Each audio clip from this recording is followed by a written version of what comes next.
rejoindre. Alors, Sophie, elle a aussi un métier qui est la RSE. Elle est cofondatrice d'une association qui se nomme le Chapter Zéro Mouvement. Et donc, Viviane a souhaité, effectivement, même si vous allez intervenir très rapidement, que vous présentiez effectivement votre association.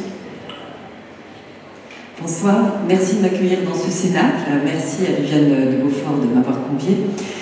Alors, je voudrais vous parler de vous pendant 5 minutes parce que c'est l'objet de Chapter Zéro France de s'adresser aux administratrices et aux administrateurs, mais aujourd'hui c'est un public féminin, donc j'y fais honneur.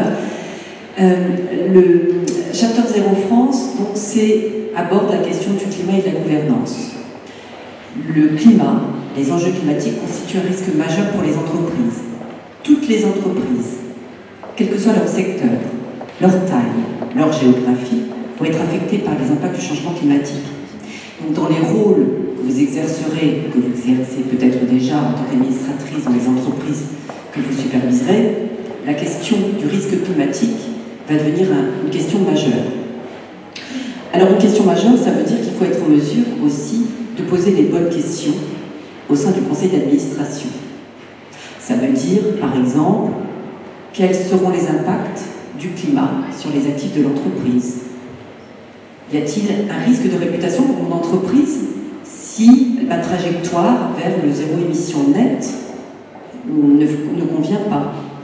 Est-ce que le changement climatique va affecter la demande de produits et de services et est-ce que je dois adapter mon activité à ces enjeux?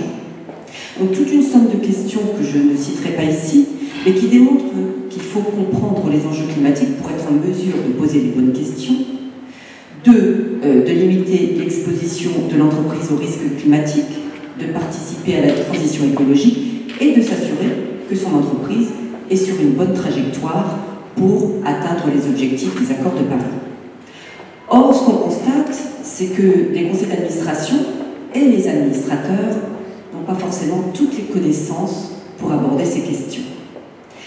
Et c'est lors de ce constat que le Forum économique mondial a fait ce bilan et a décidé en 2019 de publier 8 principes directeurs d'une gouvernance climatique éclairée. Il a créé pour ça la Climate Governance Initiative, donc la CGI, initiative de gouvernance climatique, qui a pour mission d'éclairer, de mobiliser, de sensibiliser, de former les conseils d'administration et en particulier les administrateurs aux questions d'enjeux climatiques pour que le climat soit intégré à la fois dans la stratégie et dans la gouvernance de l'entreprise. Et donc la CGI a ce mandat de sensibiliser, mobiliser, former les conseils d'administration dans le monde entier.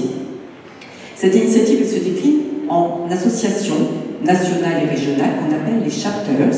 Donc Chapter Zéro France est une déclinaison en France de la CGI. Et la mission, et notre mission, tous ces chapters qui sont dans le monde aujourd'hui, c'est de mobiliser, sensibiliser les conseils pour qu'ils s'attaquent sérieusement à la question du climat. Nous sommes aujourd'hui à 16 chapters actifs, donc il y en a au Canada, au Brésil, en Allemagne, au Royaume-Uni, en Roumanie, en Russie, en Malaisie, voilà, peut-être il y en a dans beaucoup de pays, donc il y a 16 chapters actifs et 8 chapters en construction. Ça représente à peu près 100 000 personnes engagées, 100 000 individus, 100 000 administrateurs qui soit ont décidé de se mobiliser, se former, soit essayer d'être actifs au sein de leur conseil pour agir et faire en sorte que le climat prenne toute sa place dans la gouvernance et la stratégie de l'entreprise. Chapter Zéro France s'adresse aux entreprises dont le siège est en France et déploie donc, tout l'arsenal que j'ai évoqué. Nous sommes une association d'intérêt général, une association non lucrative, constituée de bénévoles. La présidente, c'est Monica de Virgilis.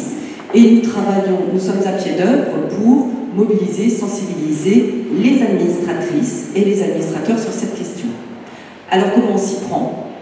Nous faisons des webinars qui s'adressent donc, aux administrateurs en particulier, qui traitent toujours de gouvernance climatique. Par exemple, quelle est la responsabilité juridique des administrateurs en matière climatique? Je serais curieuse de savoir si vous le savez, mais je peux vous dire qu'il y a une sacrée responsabilité des administrateurs et des administratrices. Par exemple, la question qui concerne les exigences des marchés et du marché du capitaux. Maintenant, la question de la prise en compte du climat rentre dans aussi le choix des investisseurs. Donc, connaître toutes ces questions, être en capacité en tout cas de savoir de quoi il s'agit, c'est l'objet de nos webinaires. Ensuite, on a créé un huis clos, la conversation en huis clos, qui s'adresse spécifiquement aux administrateurs et aux administratrices. Et là, ce sont des petites réunions, il y a une quinzaine d'administratrices et d'administrateurs. Ce sont des réunions entre pairs, sous la règle du Chatham House, avec l'idée de parler d'un sujet, donc en toute confidentialité, qui touche des problématiques d'entreprise. Il y en a eu un en juin qui était le Say on Climate.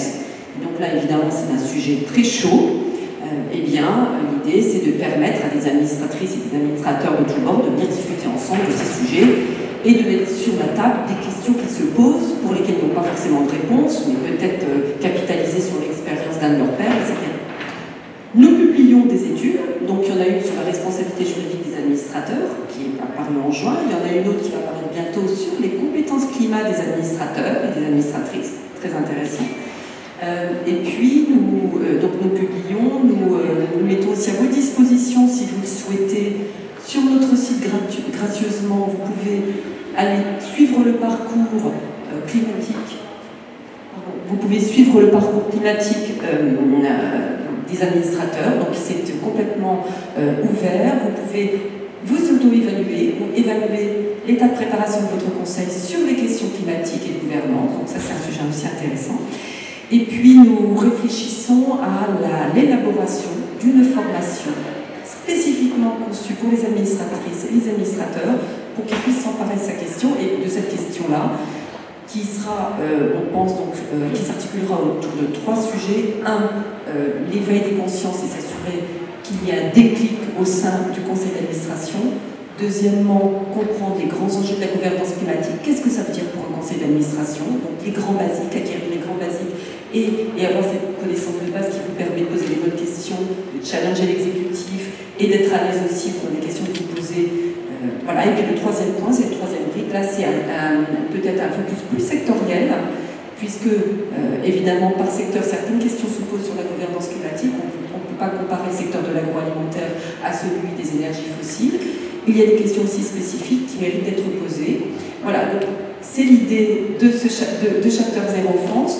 Donc puisque vous êtes des femmes engagées, je le constate aujourd'hui, puisque vous avez à l'esprit de devenir des administratrices encore plus engagées, je vous invite à rejoindre Chapter Zero France. On a besoin de vous, on a besoin de votre mobilisation. L'adhésion est gratuite. En revanche, on vous demandera d'être des administratrices actives. Merci beaucoup.